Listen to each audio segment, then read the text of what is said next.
Hello అండి, అందరికీ నమస్కారం.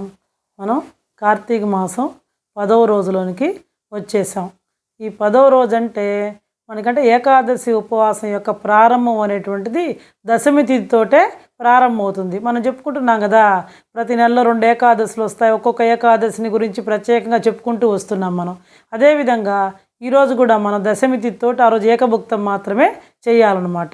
దశమి నుంచే ఏకాదశి ఉపవాసం అనేటువంటిది ప్రారంభమవుతుంది. దశమి రోజు ప్రాతకాలంలో వచ్చి మనం తలస్నానం చేసి, ఎలాగూ కార్తీక మాసం కాబట్టి తలస్నానం చేస్తాం కాబట్టి తలస్నానం చేసి ఆ తులసి శ్రీమన్నారాయణని పూజించి ఆ రోజు ఏకభుక్తం మాత్రమే చేయాలి.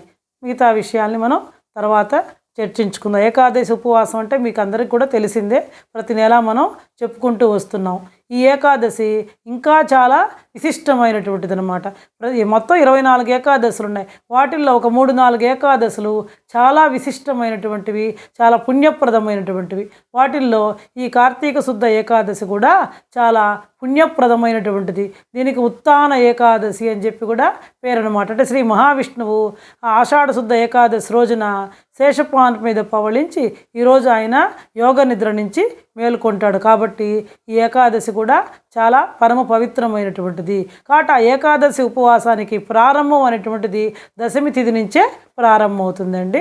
మనం ఇప్పుడు యథాప్రకారంగా మన పురాణంలోనికి మనం వెళ్ళిపోదాం. మనం నిన్నటి అధ్యాయంలో ఏం చెప్పుకున్నాం? ఈ అజామిళుడు వైకుంఠానికి తీసుకెళ్లారని చెప్పి, తర్వాత చివరికి అతను కూడా అబ్బా నేనెంతటి పుణ్య భాగ్యశాలిని, అసలు నాకు ఊహ తెలిసినప్పటి నుంచి నేను శ్రీమన్నారాయణ పూజ కానీ ఏమి చేయలేదు, నా తల్లిదండ్రులు చేసిన పూర్వజన్మ లేదా నా పూర్వజన్మ సుకృతం, నా తల్లిదండ్రుల పుణ్యభాగ్యం వలన నాకు ఆ నామం, నా కొడుకు ఆ పేరు పెట్టుకొని నా భయంతో ఆ నామాన్ని ఉచ్చరించా కాబట్టి నా పాపాలన్నీ కూడా పటాపంచలయ్యాయని చెప్పి మనసులోనే స్మరించుకుంటూ వైకుంఠానికి వెళ్ళిపోయాడు అని చెప్పి విష్ణుదూతలు అతన్ని వైకుంఠానికి తీసుకెళ్లారని చెప్పి మనం చెప్పుకున్నాం నిన్నటి అధ్యాయంలో. ఇప్పుడు కార్తీక మాస పురాణము 10వ అధ్యాయము. ఈ అధ్యాయంలో మనం ఏం చెప్పుకుంటామంటే ఈ అజామిళుని యొక్క పూర్వజన్మ వృత్తాంతాన్ని గురించి మనం తెలుసుకుంటాం అన్నమాట. జనకుడు వశిష్ఠుల వారిని గాంచి, మునిశ్రేష్ఠ, ఈ అజామిళుడు ఎవడు, వాడి పూర్వజన్మం ఎటువంటిది, పూర్వజన్మంబున ఎట్టి పాపములు చేసి ఉండెను, ఇప్పుడు ఈ విష్ణుదూతలు వైకుంఠమునకు తీసుకొని పోయిన తరువాత ఏమి జరిగెను వివరించవలసినదిగా ప్రార్థించెను. అప్పుడు జనక మహారాజు అడుగుతున్నట్టు ఆశ్చర్యపోయి, అసలు ఈ అజామిళుడు ఎవడు, ఇతని పూర్వజన్మ వృత్తాంతం ఏంది, విష్ణునామస్మరణ చేసిన అతని పాపాలన్నీ ఎలా పోయాయి, ఇప్పుడు ఈ విష్ణుదూతలు వైకుంఠాన్ని తీసుకుని పోయిన తర్వాత ఏం జరిగింది, ఈ విషయాలన్నీ కూడా నాకు పూర్తిగా వివరించవలసిందిగా జనక మహారాజు వశిష్ఠ మహాముని ప్రార్థించాడనమాట. అంత నా మునిశ్రేష్ఠుడు జనక మహారాజును గాంచి ఇట్లు పలికెను, జనక, అజామిళుని విష్ణుదూతలు వైకుంఠమునకు తీసుకొని పోయిన తరువాత యమకింకరులు తమ ప్రభువుకు యమధర్మరాజు కడకేగి, ప్రభు తమ ఆజ్ఞ ప్రకారము అజామిళుని తీసుకుని వచ్చుటకు వెళ్ళగా అచ్చటకు విష్ణుదూతలు కూడా వచ్చి మాతో వాదించి అజామిళుని విమానం ఎక్కించి వైకుంఠమునకు తీసుకొని పోయిరి. మేము చేయనిది లేక చాలా విచారించుచు ఇచ్చటకు వచ్చినారము అని భయకంపితులై విన్నవించుకొనిరి. పాపము ఈ యమభటులు వచ్చారు కదా, వాళ్ళ లోకానికి వెళ్ళిపోయి యమధర్మరాజు దగ్గర నిలబడి భయపడ్డారు. ఎందుకు తీసుకురాలేదని చెప్పి తమ ప్రభు తిడతాడేమో అని చెప్పి, ఆగ్రహిస్తాడేమో తమ మీద అని చెప్పి వాళ్ళు భయపడుతూ, అయ్యా మీరు చెప్పినట్లే మేము ఆ అజామిళుని తీసుకురావడానికి వెళ్ళాము, కానీ అక్కడికి విష్ణుదూతలు కూడా వచ్చి మాతో వాదించి వాళ్ళు ఆ అజామిళుని విమానం ఎక్కించి వైకుంఠానికి తీసుకోబోయారు. కాబట్టి మేము చేసేదేం లేక చాలా విచారిస్తూ ఇక్కడికి వచ్చాము అని చెప్పి వాళ్ళు భయంతో వాళ్ళ ప్రభువు అయినటువంటి యమధర్మరాజుకి విన్నవించుకున్నారట. అవురా, ఎంత పని జరిగెను, ఎప్పుడూ ఇట్టి విధముగా జరిగి ఉండలేదే, దానికి బలమైన కారణం ఏదైనా ఉండి ఉండవచ్చును. అప్పుడు యమధర్మరాజు చాలా ఆశ్చర్యపోయాడంట. అదేంది, అయ్యో ఆశ్చర్యంగా ఎలా జరిగింది, ఎప్పుడు కూడా ఈ విధంగా జరగలేదే, దానికి ఏదైనా బలమైన కారణం ఉందేమో అని చెప్పి ఆయన యమధర్మరాజు తన దివ్య దృష్టితో అజామిళుని పూర్వజన్మ వృత్తాంతము తెలుసుకొని, ఓహో, అది ఆ సంగతి. తన అవసాన కాలమున నారాయణ అని వైకుంఠవాసుని నామస్మరణ చేసి ఉండెను. అందులకు గాను విష్ణుదూతలు వచ్చి వారిని తీసుకొని పోయిరి. తెలియక గాని తెలిసి గాని మృత్యు సమయమున హరినామస్మరణ ఎవరు చేయుదురో వారికి వైకుంఠ ప్రాప్తి తప్పక కలుగును. కనుక అజామిళునకు వైకుంఠ ప్రాప్తి కలిగిన కదా అని అనుకును. అప్పుడు యమధర్మరాజు ఆయన యొక్క దివ్య దృష్టితో ఈ అజామిళుని వృత్తాంతం అంతా తెలుసుకొని, ఆయనే కాబట్టి ఎవరైనా సరే, అజామిళుడే కాదు ఎవరైనా సరే మృత్యు సమయంలో హరినామస్మరణ పలికిన లేదా విన్నా వాళ్ళు వైకుంఠానికి వెళ్తారు. ఓహో, అదే సంగతి. అందువలన విష్ణుదూతలు ఈ అజామిళుని వైకుంఠానికి తీసుకెళ్లారని చెప్పి యమధర్మరాజు తన దివ్య దృష్టితోటి జరిగిన విషయాన్నంతా కూడా గ్రహించాడనమాట. అజామిళుడు ఇప్పుడు ఆయన పూర్వజన్మ వృత్తాంతం ఏంది అంటే, అజామిళుడు యొక్క పూర్వజన్మ వృత్తాంతం. ఈ అజామిళుడు పూర్వజన్మలో మహారాష్ట్ర దేశమున ఒకానొక శివాలయములో అర్చకుడుగా ఉండెను. అర్చకుడు అంటే పూజారి, శివాలయంలో పూజారిగా ఉండేటువంటి వాడు. అతడు తన అపురూపమైన అందం చేతను, సిరి సంపదల చేతను, బలము చేతను గర్విష్ఠి అయి వ్యభిచారి అయి శివారాధన చేయక శివాలయం యొక్క ధనమును అపహరించుచు శివుని విగ్రహం వద్ద ధూపదీప నైవేద్యమును పెట్టక దుష్ట సహవాసములను మరిగి విచ్చలవిడిగా తిరుగుచుండేవాడు. అతడు అర్చకుడు ఎలా ఉండాలి? అలా ఉండకుండా ఇంకా అతడు చాలా అందంగా ఉంటాడట. కాబట్టి ఆ అందం చేత, ఇంకా అతను డబ్బు కూడా బాగా ఉంది కాబట్టి ఆ సిరి సంపదల చేత, శరీరంలో మంచి యవనంలో ఉన్నాడు కదా, బలం చేత గర్విష్ఠి అయ్యి వ్యభిచారి అయ్యి ఆ శివుని యొక్క ఆరాధన చేయకుండా, ఇంకా అంతేకాకుండా శివాలయానికి ధనం ఉంటుంది కదా, శివాలయం యొక్క ధనాన్నంతా కూడా అపహరిస్తూ శివుని విగ్రహం వద్ద ధూపదీప నైవేద్యాలను కూడా పెట్టకుండా దుష్ట సహవాసములు చేసి విడిగా తిరుగుతుండేవాట. చూడండి, ఆయన అర్చకుడు అయినప్పటికీ కూడా, శివాలయంలో పూజారి అయినప్పటికీ కూడా ఈ విధంగా విడిగా తిరుగుతుండేవాట. ఒక్కొక్కప్పుడు శివాలయంలో పరమేశ్వరునికి ఎదురుగా పాదములుంచి పరుండేవాడు. ఇంకా చూడండి ఎంత పాపము, శివాలయంలో ఈశ్వరునికి ఎదురుగుండా పాదాలు పెట్టి పడుకునేవాట. ఇతనికి ఒక బీద బ్రాహ్మణ స్త్రీతోటి రహస్య సంబంధం ఉండేది. అంతేకాకుండా ఇతనికి ఒక పాపం పేద బ్రాహ్మణ స్త్రీతోటి రహస్యంగా ఆమెతోటి సంబంధం పెట్టుకున్నాడు అనమాట. ఆమె కూడా అందమైన దగుటచే చేయునది లేక ఆమె భర్త చూచియు చూడనటుల నుండి భిక్షాటనకై ఊరూరా తిరుగుచూ ఏదో ఒక వేళకి ఇంటికి వచ్చి కాలం గడుపుచుండేవాడు. పాపం ఆమె భర్తకు తెలిసినా కూడా ఆమె చాలా అందంగా ఉండడం వల్ల తెలిసి తెలియనట్లు, చూసి చూడనట్లు పాపం ఊరుకుంటూ ఆయన భిక్షాటం చేస్తూ ఊరూరా తిరుగుతూ ఎప్పుడో ఏదో ఒక వేళకి ఇంటికి వచ్చి ఆయన కాలాన్ని వెళ్ళదీస్తూ ఉండేవాడు అనమాట. పాపం ఆయనకు విషయం తెలిసినా కూడా తెలిసి తెలియనట్టుగానే ఉండేటువంటి వాడు. ఒకనాడు పొరుగురికి వెళ్ళి యాచన చేసి పెద్ద మూటతో బియ్యం కూరలు నెత్తిన పెట్టుకుని వచ్చి అలసిపోయి, నాకు ఈ రోజున ఆకలి మిక్కుటముగానున్నది, త్వరగా వంట చేసి పెట్టుము అని భార్యతో అన్నాను. ఏదో కార్తీక మాసం ఏదో ఒక మాసం అయింది. మళ్ళీ ఆ రోజు యాచనకి వెళ్తే ప్రతి ఒక్కళ్ళు కూడా చాలా ఎక్కువగా ఇచ్చారట పాపం ఆయనకి. ఆ బియ్యాన్ని అవన్నీ పాపం మోసుకోలేకుండా పాపం ఇంటికి వచ్చి అప్పుడు ఆయన ఏం చేశాడంటే, చాలా అలసిపోయాను నేను ఈరోజు, నాకు చాలా బాగా ఆకలిగా ఉంది, అలసిపోయాను, కాబట్టి నువ్వు త్వరగా వంట చేసి పెట్టు అని చెప్పి భార్యతోటి అన్నట్టు పాపం. అందులోకి ఆమె చీదరించుకొనుచు నిర్లక్ష్యముతో కాళ్ళు కడుగుకొనుటకు నీళ్లు కూడా అయ్యక అతని వంక కన్నెత్తైనను చూడక విటినిపై మనస్సు గలది అయి మగని తోలునాడుట వలన భర్తకు కోపం వచ్చి మూలనున్న కర్రతో బాధెను.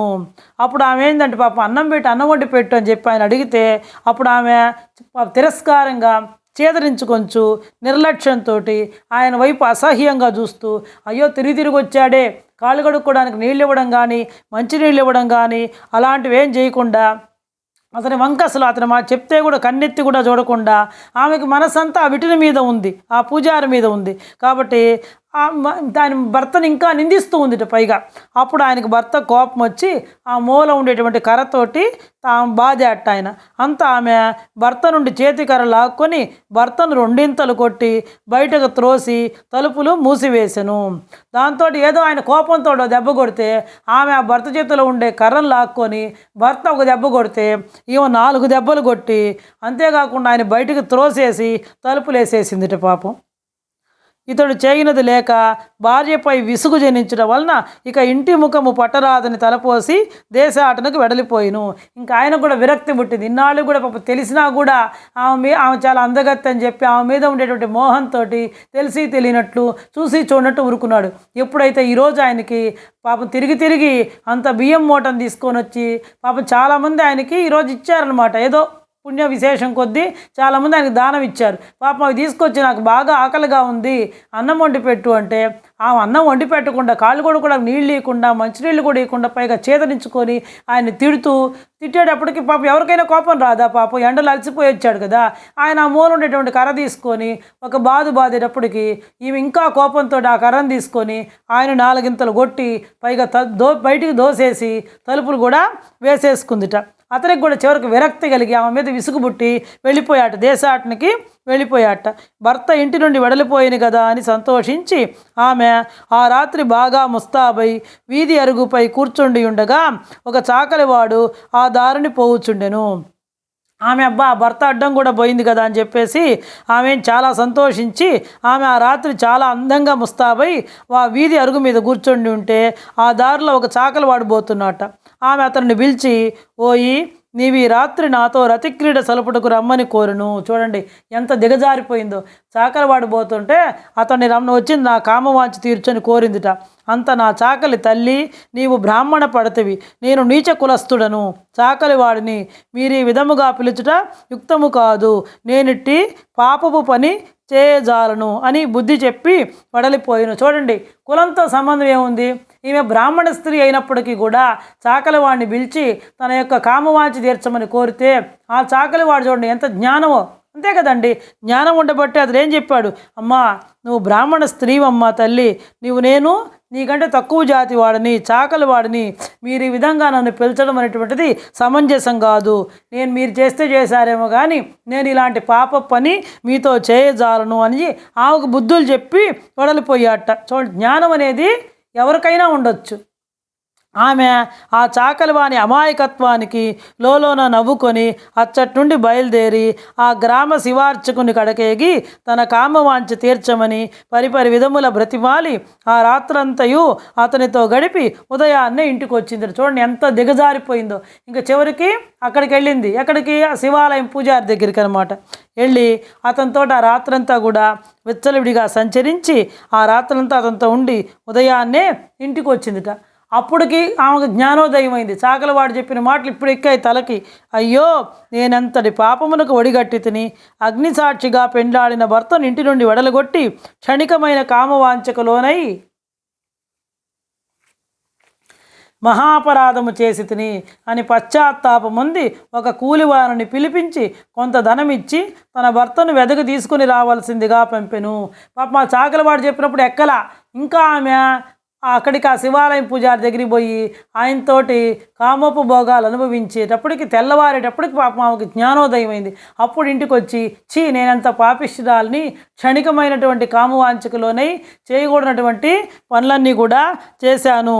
అయ్యో భర్త అనేటువంటి జ్ఞానం లేకుండా, విచక్షణ లేకుండా, దయ కూడా లేకుండా నేను ఆయన ఇంటి నుండి వెడలగొట్టాను అని చెప్పి చాలా పశ్చాత్తాపం పొంది ఒక కూలివాన్ని పిలిపించి, అయ్యా నా భర్త దేశాటనకి వెళ్ళిపోయాడు, ఇంట్లోంచి వెళ్ళిపోయాడు, ఎక్కడున్నాడో వెతికి తీసుకురావాల్సిందిగా అని చెప్పి ఆయన కొంత ధనం ఇచ్చి పంపించిందిట. పాపం ఇప్పటికి ఆమెకు జ్ఞానోదయం అయింది. కొన్ని దినములు గడిచిన తర్వాత భర్త ఇంటికి రాగా పాదములపై పడి తన తప్పులను క్షమించమని ప్రార్థించెను.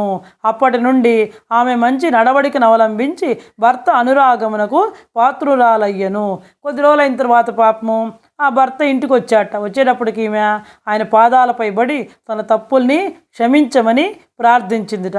అప్పటి నుండి ఆమె అప్పటి సత్ప్రవర్తన కలిగి మంచి నడవడిక అవలంబించి భర్త యొక్క ప్రేమాభిమానానికి, అనురాగానికి పాత్రురాలైందిట. కొంతకాలమునకు శివార్చకునకు ఏదియో వ్యాధి సంక్రమించి దినదినము క్షీణించుచు మరణించును. అంతే కదా, ఎవరు పుట్టిన ప్రతి మనిషి గిట్టాల్సిందే కదండి ఏదో ఒక రూపైన. అదేవిధంగా ఈ శివార్చకునకు కూడా కొద్ది కాలానికి ఏదో ఒక వ్యాధి సంక్రమించి దినదినానికి క్షీణిస్తూ మరణించాట.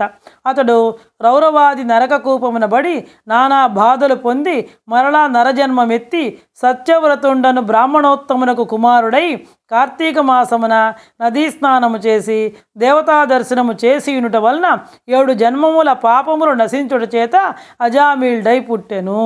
అది చెప్తున్నాడు. ఆ శివార్చకుడు మరణించిన తర్వాత ఆ రౌరవాది నరకోపంలో పడి నానా బాధలు పొంది మళ్ళా నరజన్మమెత్తి సత్యవ్రతుడు అనే పేరు గల బ్రాహ్మణోత్తమునికి కుమారుడై ఆయనకి మంచి సద్బ్రాహ్మణుడికి కుమారుడై పుట్టాడు కాబట్టి కార్తీక మాసమున నదీ స్నానం చేసి దేవతా దర్శనము చేసియునుట వలన 7 జన్మముల పాపములు నశించుట చేత ఈ అజామీల్డై పుట్టాట. ఇప్పటికీ తన అవసాన కాలమున నారాయణాన్ని శ్రీహరిని స్మరించడం వలన వైకుంఠమునకు పోయిను. ఇప్పుడు తన అవసాన కాలంలో తన కుమారుడి మీద ఉన్న ప్రేమ చేత కానీ ఏదైనా కూడా నారాయణాన్ని శ్రీహరిని స్మరించడం చేత అతడు వైకుంఠానికి వెళ్ళాడు. ఈ బ్రాహ్మణుని భార్య అయినటువంటి ఆ కామిని కూడా రోగగ్రస్తురాలై చనిపోయెను. అంతే కదా, తర్వాత సత్ప్రవర్తన కలిగి మారింది. ఫస్ట్లో చేసిన పాపం ఉంటుంది కదా, అది అనుభవించాలి కదా. ఆమె కూడా ఏదో ఒక రోగం వచ్చి చనిపోయిందిట. అనేక యమయాతలను అనుభవించి ఆ తర్వాత చనిపోయిన తర్వాత చేసిన పాపానికి అనేక యమయాతలను అనుభవించి ఒక మాలవాని ఇంట జన్మించెను. ఆ మాలవాడు ఆ పిల్ల జన్మరాశి చూపించగా తండ్రి గండమున పుట్టిందని జ్యోతిష్కుడు చెప్పెను. ఆ మాలవాడు ఆ పిల్ల యొక్క పుట్టిన జన్మరాశిని చూపిస్తే ఇది తండ్రి గండంలో పుట్టిందని చెప్పాట. మాలవాడు ఆ శిశువును తీసుకొని పోయి అడవి యందు వదిలిపెట్టును. ఆ మాలవాడు ఆ అమ్మాయిని తీసుకెళ్ళి అడవిలో వదిలిపెట్టాట. అంతలో ఒక విప్రుడు ఆ దారిన పోవచ్చు పిల్ల ఏడుపు విని జాలి కలిగి తీసుకొని పోయి తన ఇంట దాసికిచ్చి పోషించమను. పాపం ఒక బ్రాహ్మణుడు ఆ దారిన పోతూ ఉన్నట్ట. ఒక చిన్న పిల్ల ఏడుపు వినపడింది. పాపం ఆయనకి జాలి కలిగి తీసుకొని పోయి తన ఇంట్లో పనిచేసేటువంటి దాసికిచ్చి ఆమెను పోషించమన్నట్టు. ఎందుకంటే బ్రాహ్మణుడికి దయా జాలి ఎక్కువ ఉంటుంది కదా. పాపం ఆ పిల్ల ఏడుపు విని ఎవరో కూడా ఆలోచించకుండా తీసుకెళ్ళి తన ఇంట్లో ఉండేటువంటి దాసికిచ్చి పోషించమన్నట్ట. ఆ బాలికనే అజామీలుడు ప్రేమించెను. తర్వాత జన్మలో ఆ బాలికనే ఈ అజామీలుడు ప్రేమించాడనమాట. వారి పూర్వజన్మ వృత్తాంతము ఇది అని పలికను. ఇదయ్యా వాళ్ళ పూర్వజన్మ యొక్క వృత్తాంతం. కాబట్టి మనిషికి ఎంతటి అనుబంధం ఉంటుందో అదే మాత్రం వాళ్ళ జీవితంలో తర్వాత జన్మల్లో కూడా కొనసాగుతుందన్నమాట. ఒక మనిషితో అనుబంధం చూడండి, ఈ అజామీల్డ్కి ఆమెతోటి అనుబంధం ఉంది కాబట్టే మళ్ళీ ఈ జన్మలో కూడా ఆమెతోటి ఆయన ఎరుకుల ఆమెతోటి సాంగత్యం చేశాడనమాట. నిర్మలమైన మనస్సుతోటి శ్రీహరిని ధ్యానింపక దాన ధర్మములు చేయక శ్రీహరి కథలను ఆలకింపకయున్నను కార్తీక మాస స్నాన ప్రభావం వలన ఎటువంటి వారైనను మోక్షము పొందగలరు. కాబట్టి ఇప్పటిదాకా తెలిసి తెలియకపోయినా సరే కార్తీక మాసం యొక్క స్నానాలు దానాలు దీపాలు ఎవరైనా సరే చేయకపోయినా సరే ఇక నుంచైనా సరే ఈ కార్తీక మాసంలో శ్రీహరిని ధ్యానించి కార్తీక మాస స్నానం చేస్తే ఈ కార్తీక స్నాన ప్రభావం వల్ల ఎంతటి వాళ్ళైనా సరే మోక్షాన్ని పొందగలరు. కార్తీక స్నానానికి కార్తీక దీపానికి అంతటి ప్రాముఖ్యత, అంతటి గొప్పతనం అనేటువంటిది, అంతటి మహిమ ఉందన్నమాట.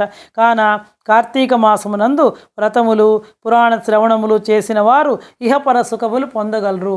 కాబట్టి కార్తీక మాసంలో ప్రతి ఒక్కళ్ళు కూడా ఆ శ్రీహరి యొక్క కథల్ని కానీ శివపురాణాన్ని కానీ విష్ణు పురాణాన్ని కానీ ఇంకా భగవత్ కథల్ని కానీ లేదా కార్తీక పురాణాలని కానీ వేటిని విన్నా సరే వాళ్ళకి అనంతమైనటువంటి పుణ్యఫలం సంప్రాప్తమవుతుంది. ఉపవాసం అంటే ఏదో ఉపవాసం ఉన్నాను కాదండి. ఉపవాసం ఉన్నప్పుడు ఆ రోజంతా కూడా మనం భగవన్ నామస్మరణలో గడపాలి. అలా అని మీ పనులు చేసుకోవద్దని కాదు, మనందరం కూడా మన పనులు చేసుకుంటూ ఉన్నాం. ఏ పని చేసినా కూడా పని చేస్తూ కూడా భగవన్నామాన్ని ఉచ్చరిస్తూ కనుక మనం ఆ పని చేసినట్లయితే మనకు కూడా అలసట లేకుండా ఉంటుంది. ఆ భగవంతుడి యొక్క కృపతో మనం కూడా తరించడానికి మోక్ష మార్గాన్ని పొందడానికి వీలవుతుందన్నమాట. ఇది కార్తీక మాసం యొక్క 10వ రోజు పురాణం సమాప్తం అండి.